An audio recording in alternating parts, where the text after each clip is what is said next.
Welcome to FARview, the podcast series of the Foundation for Auditing Research. In this podcast, we interview academics and professionals regarding the practical relevance of academic research in the field of auditing. The Foundation for Auditing Research is an autonomous institute focused on developing and disseminating scientific knowledge concerning audit quality in the Netherlands. FAR pursues these objectives by facilitating relevant and rigorous academic research through a unique collaboration between academia and audit practice. Dear listeners, our guest today is Professor Mark Peecher. For most auditing researchers, he doesn't need an introduction. But Mark, for all the other listeners, maybe you can tell a bit about yourself, about the university you're affiliated with, and your research interests. Yeah, sure, Luke. Thank you for that brief introduction. My background is my PhD's in accountancy, but it's basically also in social psychology. As a doctoral student, I was taking as many doctoral seminars as most of the social psychology students, and it was from Illinois. I went to my first 5 years or so of my career was spent in Seattle at the University of Washington, where I was focusing my research really on two things. One is the tendency for humans, including auditors and investors, to confuse what they prefer to be the truth with what they really would like to be the truth. The confusion between your beliefs and your preferences. And this is a long history, going way back, at least to Francis Bacon, but it hadn't really been examined within an audit context. And economists assume generally that humans are very skillful at separating what they prefer from what they believe. But the problem, of course, is that our preferences can distort what we believe. And sometimes it works the other way. Sometimes what you will believe will distort, what you prefer. So the example of the latter would be, let's suppose I applied to the Booth Chicago School of Business and it didn't get in. Well, I might then try to, which would be quite silly to say that, that wasn't such a great institutional fit for me anyway, But most of the time you're worried about the preferences distorting your beliefs. And one of the ways that preferences distort beliefs is that when you're an investor or when you're an auditor, when you see reported earnings by management, especially if it looks to be good news, you really want that. You really would prefer that to be true, especially if you're already holding the stock. And so this really dovetails nicely into one of my other areas of interest, which is this whole concept of, and you studied this too, professional skepticism within the audit profession, and how that can be potentially a tool that we can use to help prevent the preferences that we have, what we are motivated to believe, from distorting our beliefs.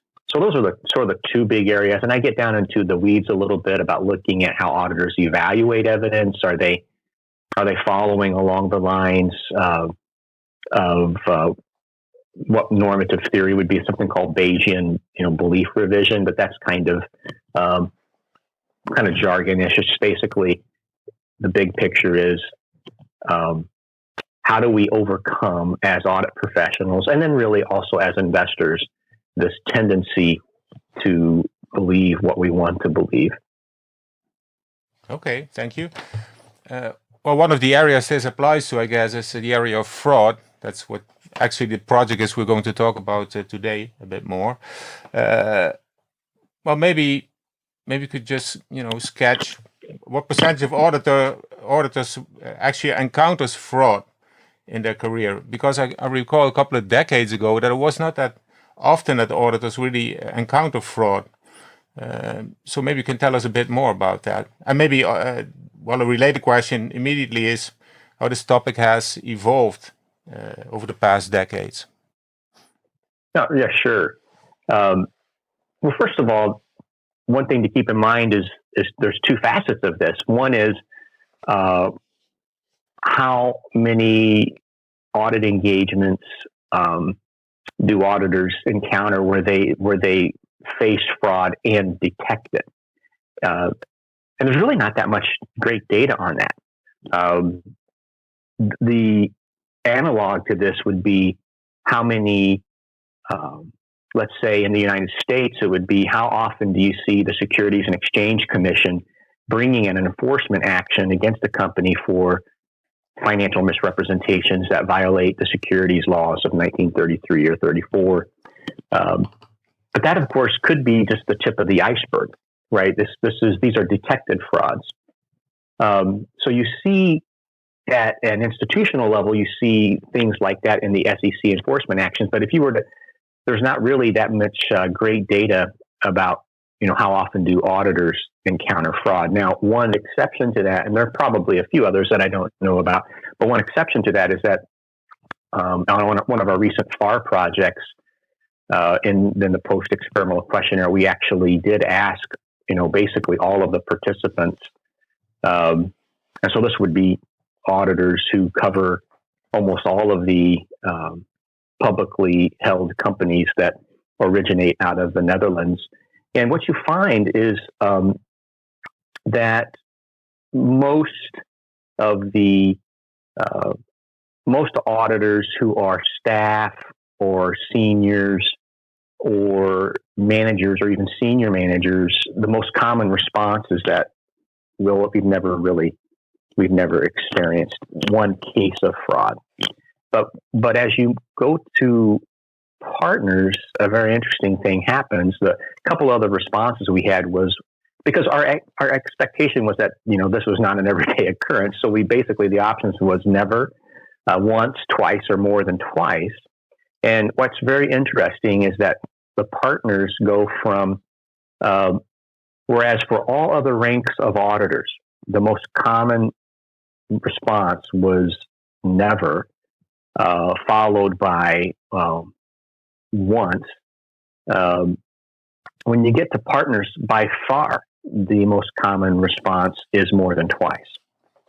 And so when we looked at that ourselves as a research team, we thought that, wow, what is really preparing the generally younger auditors as they work their ways through these ranks from going from generally never having seen fraud to a partner and we didn't ask them, I don't think we said how many times, I could go back and double check that, but to have seen fraud, more than twice. And the second most common response by the partners was once, and never was the third most common. But you had about over 3 times as many audit partners saying they had experienced financial statement fraud more than twice, 3 times as many as who had never experienced it.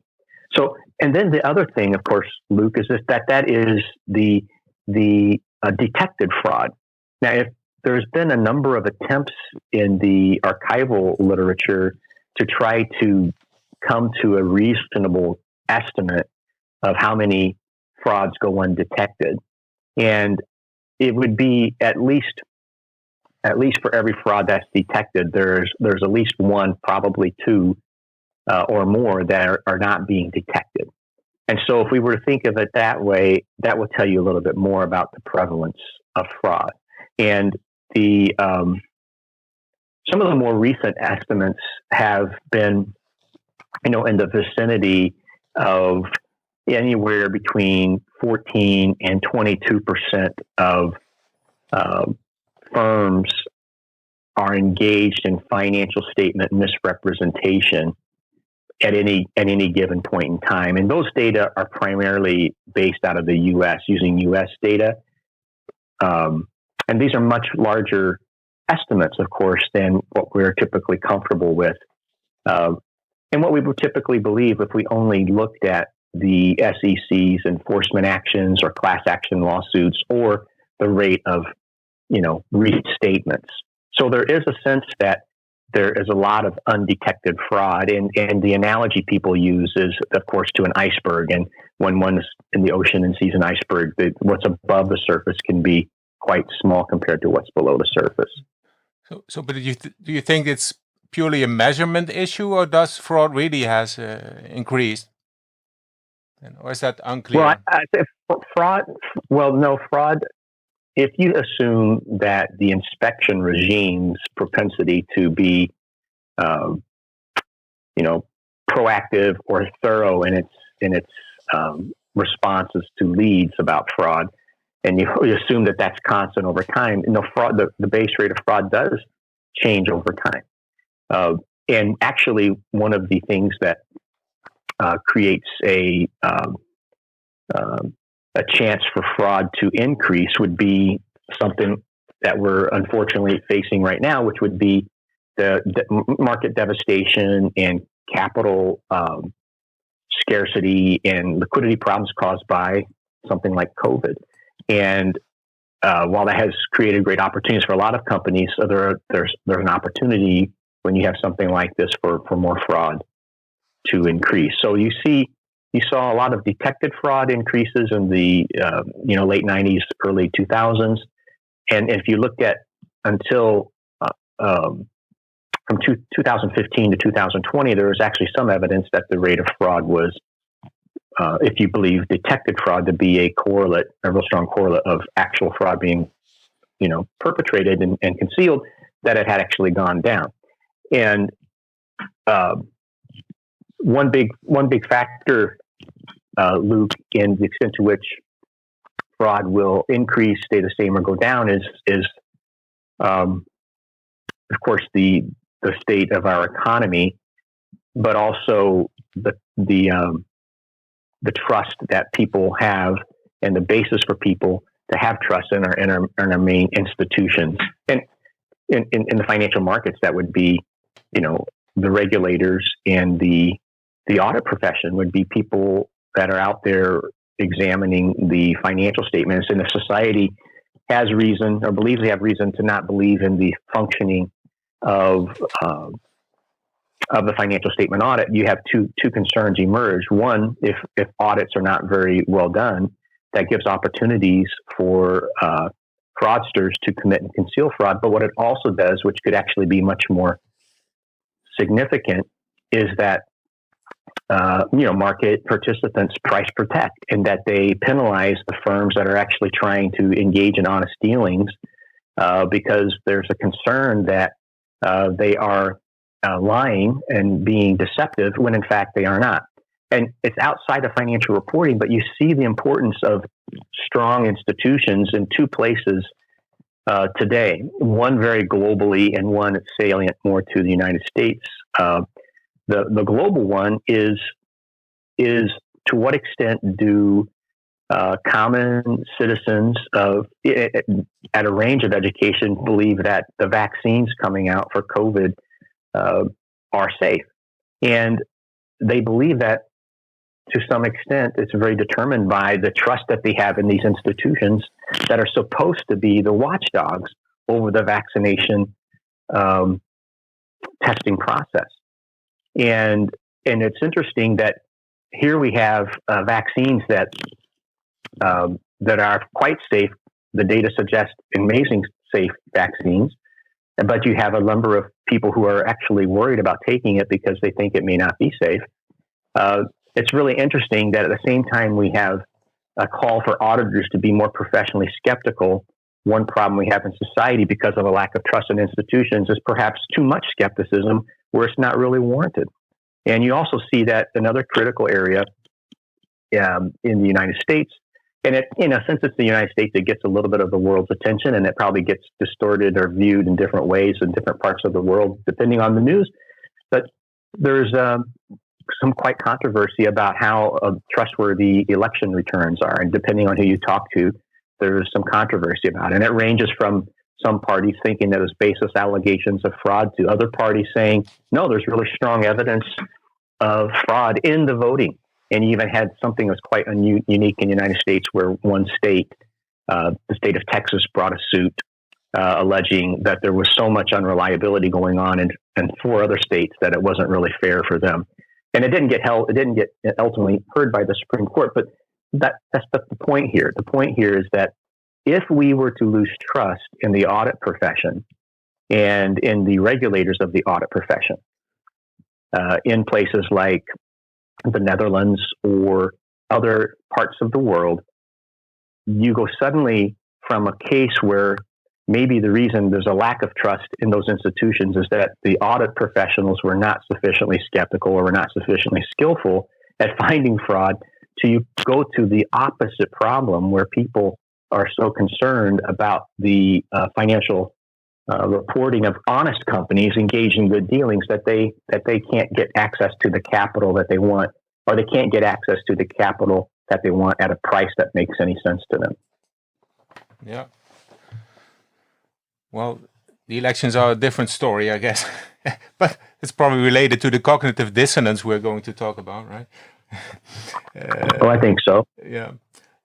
Okay, let's make a step to your FAR project. Well, I think the basic data come from companies' earnings calls, and you look at whether auditors are able to recognize potential fraud from these earnings calls. I was wondering, is that a logical place to look for an auditor? Because, the auditor also visits the client and gets a lot of information there. What's the additional value of listening to earnings calls? Well, it's not the only place, and it probably isn't the best place, but it is one place where, in a relatively unstructured way, especially during the question and answer, and really only during the question and answer part of the earnings call, it's a chance for thoughtful third parties to ask questions of management, of top management about their companies. And so, depending on how perceptive and how open and maybe even aggressive some of the financial analysts who are following the companies, their questions can be pretty probing questions and pretty diagnostic of whether the company's value propositions are going to be able to be met within the investing community. So one reason we use earnings calls, there is evidence suggesting that earnings calls, especially the Q&A portion, do contain diagnostic evidence, incremental diagnostic evidence, at least compared to evidence that's publicly available. Of course, we don't really have a good pulse on whether auditors, by virtue of their really somewhat insider's view of management, if there's other conversations that they could have with management, narratives that they could have with management that would be equally or even more diagnostic. And it may not even be with management. As you know, one of the best things that auditors sometimes can do is to ask questions of other, individuals within these organizations. So earnings calls, however, it was important to look at not only because they contain diagnostic information, and there's archival research that shows that to be the case, either in the form of the particular words being selected by CEOs and CFOs and such, but also because of the cadence or the tone of their voice. There's a voice, voice recognition software that can pick up on cognitive dissonance. That in turn is a correlate for fraud. So the way I would answer your question is that earnings questions are a publicly accessible venue for third parties and also auditors to take stock of, probably to a greater extent than has historically actually been done, of the likelihood of misrepresentation. And when we look at earnings calls, we have an evidence setting that all public companies, in pretty much in most parts of the world, they have to participate in, and it's therefore something that auditors should pay close attention to, and it's gotten the attention of audit standard setters to different degrees. So, for example, in the United States, the audit firms, there's an explicit recommendation by the Public Company Accounting Oversight Board to listen to earnings calls. In the international auditing standards, the IAASB, they mention the kinds of information that one would learn about from earnings calls, but I can't really find anywhere in the standards that they sort of recommend or much less require auditors to listen to earnings calls. Okay, thank you. Well, one of the basic ideas in your study is that auditors find it hard to accept that their client will commit fraud. So the result is, and that's your hypothesis, or one of them, that they will explain the fraud possibility away, and then they will act as if there is no fraud. Well, of course, you have theory for that, but I was, for now, it might be interesting to know whether you were triggered by actual events where this happens. Have you seen this in practice, or did you speak to auditors who would tell these kind of stories? Well, it's really a widely accepted idea in psychology, and it goes back to something I've been studying for, a couple of decades. The whole idea that your preferred, outcomes and preferred states of the world can unduly influence what you believe about the world and your preferences. And so one factor is, well, how strongly do you have these preferences? Is this something that you really want to be the case? And so there's a subset of the literature out there that looks at how you are especially reluctant to have beliefs about socially close others that are very aversive. So, you can think of your best friends.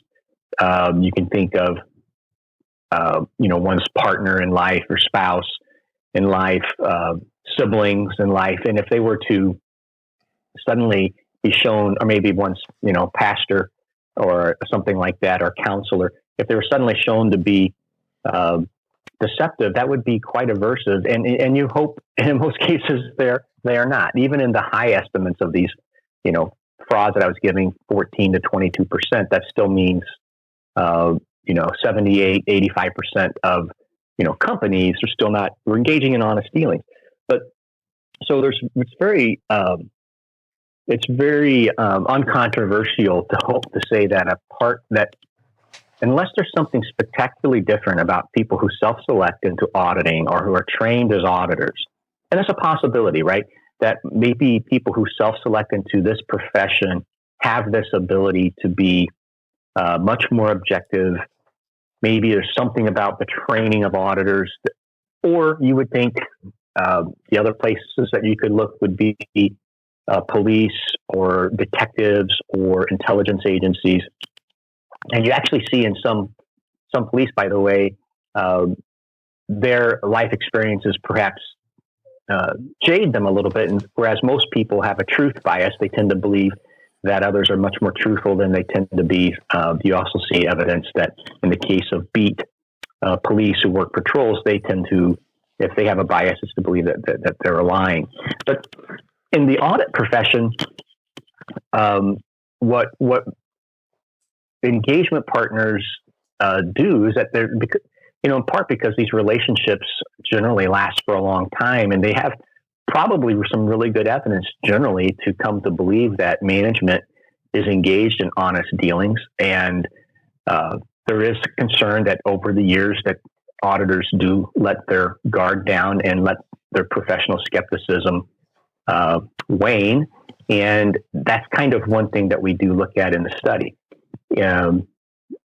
One example from the data that we've seen so far is that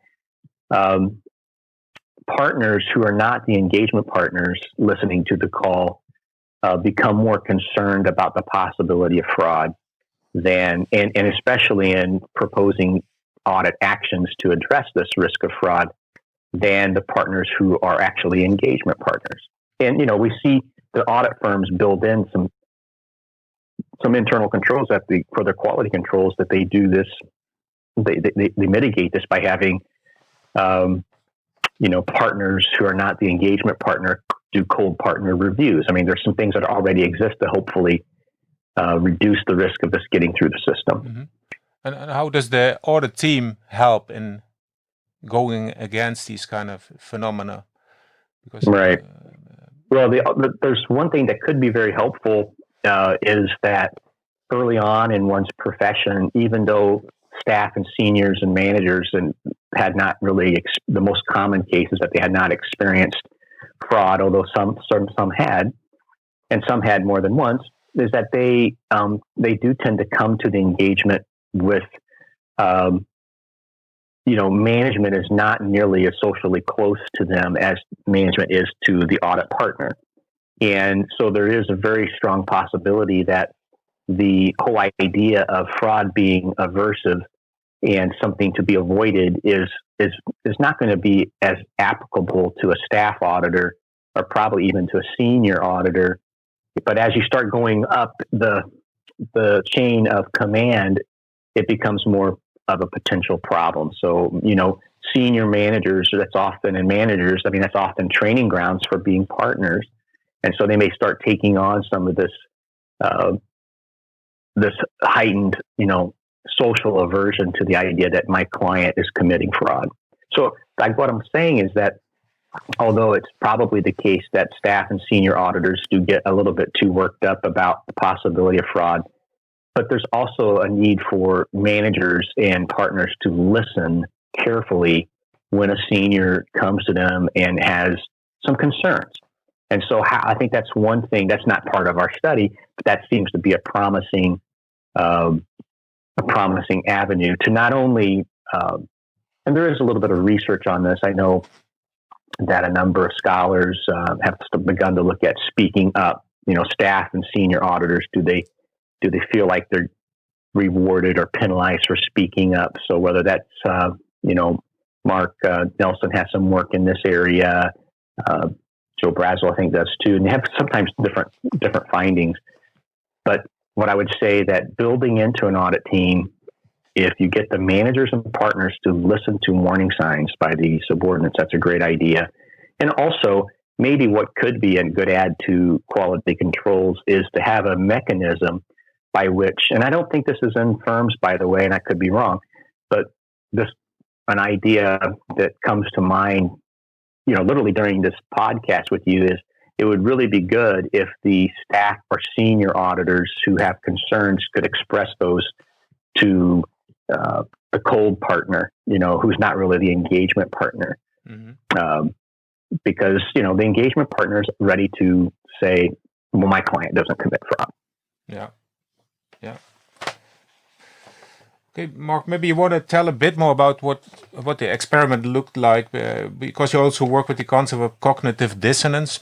Maybe you can explain a bit. Well, so the idea, yeah, thanks, Luke. So in this experiment, basically, all of the members of an audit team listen to the earnings calls for their clients, but we also had some control condition participants who listened to these earnings calls. Even though they were auditors from the same firm, that particular client was not theirs. They were not on that engagement. And basically, we asked them to provide an assessment of the risk of a material misstatement, overall, but also due to fraud, to start out before the call to get sort of a pre-measure. And then we asked the same sort of thing after the call to get a post, measure. And we also asked them about, basically, what steps need to be performed now as you have listened to this call to address potential red flags that have emerged in this call that could suggest a heightened risk of fraud. And even during the call, we had mechanisms for them to jot down notes about things that were concerning to them. The other thing that we did that your listeners should know is that not everyone had they didn't listen to the call under the same experimental conditions. So we randomly manipulated whether the auditors right before and during the call were asked to really be on heightened alert for the possibility of fraud, which, by the way, we didn't think would be very effective because, as we have just discussed, the very idea that my client is committing fraud is such an aversive thing for me that it's not at all clear whether just asking me to be especially looking for fraud, be skeptical of fraud, is going to make me actually more receptive to diagnostic evidence that is occurring right before my eyes. In other words, we could have some blind spots that are either created or they're amplified by simply asking auditors to watch for fraud, be skeptical of fraud. But we think that auditors through the years have amassed a great deal of knowledge about what are diagnostic fraud cues. So we're trying to think of a way to tap into that knowledge. And so our workaround, and there's probably other workarounds, other things to look at, but what we look at is simply prompting the auditors to say, hey, when you watch this call, when you listen to this call, be alert for signs of cognitive dissonance, which is an unpleasant emotion that one usually feels when you're saying something that you're not sure that is true or that you believe to be untrue. It creates negative emotion, negative affect. And what we did not include in that prompt was this word fraud. We didn't include that at all. And so, although we asked everyone ultimately to assess the risk of fraud, we didn't beat that into the message early on. And so the idea was, can we, and cognitive dissonance, by the way, this is an important part, is a correlate of deception. Okay, it's correlated with deception. When I'm being deceptive, it tends to be that I'm exhibiting more cognitive dissonance, and that can manifest in the way that I carry myself, in the way that my voice either speeds up or slows down, and it might also show up in the way that I use different types of words. There's also literature in psychology showing that the ability to detect cognitive dissonance is actually higher in sort of middle-aged adults than it is in young adults. And there's not a lot of research in that area, but the research that does exist suggests that, your managers and above would have a better raw ability to detect cognitive dissonance. But the advantage of the cognitive dissonance, we thought going into this would be, hey, this is not going to trigger this lack of willingness to be skeptical. So those are the different conditions. And there's one case where there was neither the cognitive dissonance prompt nor the prompt to look for fraud. And there was one case where there was only one or the other. And then finally, there was a case where they had both. Mm-hmm. And so that's what we did. And we looked at it. And what we were really curious about, Luke, was does the auditor's response to the earnings call systematically differ as a result of these prompts? And especially, does the coherence between auditors' risk assessments and what they say they need to do to address fraud, how does that change across these conditions? Okay. Could you maybe in a nutshell tell us what the findings are so far? Okay, so the findings so far basically show that now the auditors in the audience will know that when you say that there's a heightened risk of fraud, then what you need to do is either change the nature, the timing, or the extent, something, or create some clever new test, perhaps even, or some clever analytics or new substantive test. When you think the risk of fraud is higher, you should do more to address it. And so what we really do is look at this correlation between auditors' assessments of risk and what they do to address the risk. And what we basically find is that the only condition in which there is a strong correlation, and I would say it's even then it's still probably in the range of moderately strong, is in the condition where we only prompt cognitive dissonance. In other words, if you don't prompt the auditors at all, or if you prompt them to be alert for fraud, they might increase their assessments of the risk of fraud, but they don't correspondingly do anything on the plan testing side. Now, it could also be the case that they're not willing to increase the risk that they assess for fraud, but that they go in and that they change their what they plan to do to address the risk. And that we need to look at that. We haven't broken it out, those two possibilities, as cleanly as we need to. That's one thing that an auditor could do if they're being particularly shrewd, is that I don't want to maybe assess the risk of fraud. I don't want to believe that risk is higher, but I still might do more work. The thing is, it's hard to justify doing more work if you don't believe the risk of fraud is higher. So the only condition when you see a correlation, that's a strong correlation, and for stat people out there, it's statistically significantly higher in the cognitive dissonance only prompt condition. So the place where a heightened assessment of risk is correlated with a heightened need to address that risk, it's only in the cognitive dissonance prompt. And that's true after we include a large, that's true for, first of all, for partners and non-partners, although it's particularly true for partners. And when we include both prompts, it is the case that presence of the fraud prompt completely undermines the helpfulness of the cognitive dissonance prompt in increasing to get that coherence between risk assessment and risk addressment.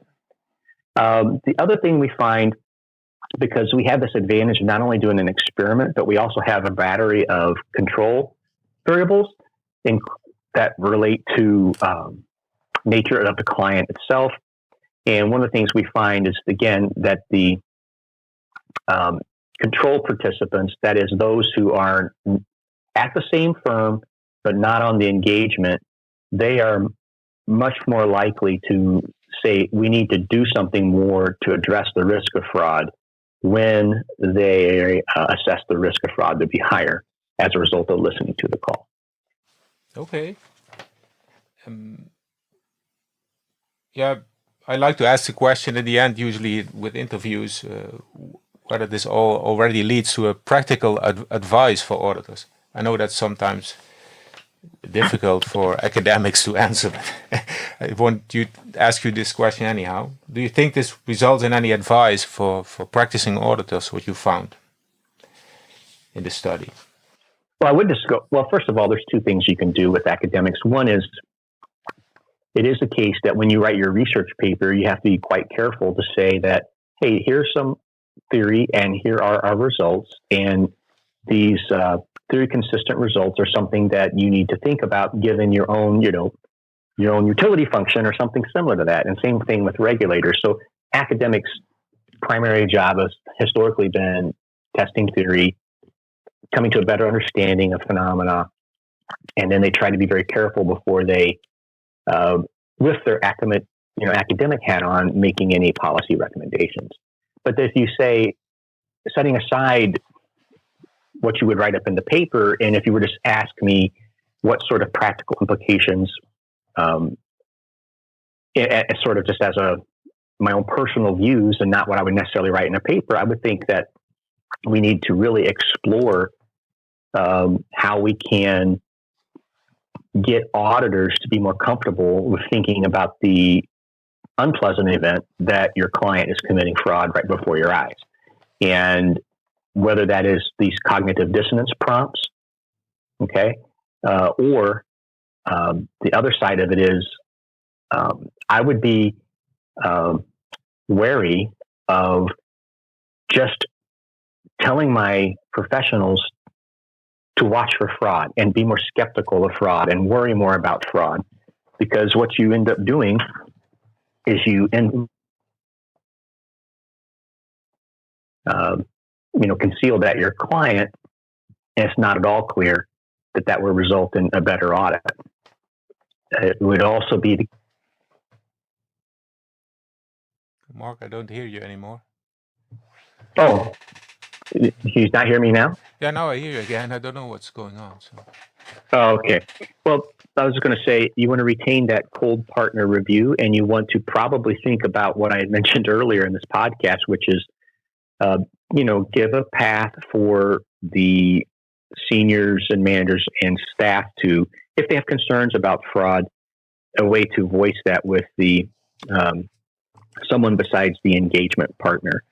If you send it up to the engagement partners may be, on the one hand, knows probably more about the client than anyone else, but on the other hand, may be the least likely to or want to even think about that client management committing fraud. Okay. I think we're at the end of the podcast now, Mark. I would like to thank you very much for your contribution, and I'm certain that all listeners are looking forward to more results and the reports that will follow on the FAR website. So thanks a lot. Well, it's absolutely my pleasure. I hope it was valuable to the listeners. The one other recommendation I would say is there are tools that can be used by these firms to sort their clients into the likelihood of fraud, and they probably should do that as well. That the academics have shared with them. So when you go from 0.5% to 1% of companies actually being pursued by SEC enforcement actions, and you go to an academics who are saying 14% to 22% of companies are committing fraud, it would be really helpful for the audit firms to know which of their clients would be amongst those, in these models of 14 or 22%. That might be a really good thing to do as well. Okay, Mark. That's all I got. Well, yeah, thanks for reaching out, Luke. I hope that you are well and keeping well throughout all of this. I'm totally fed up with it.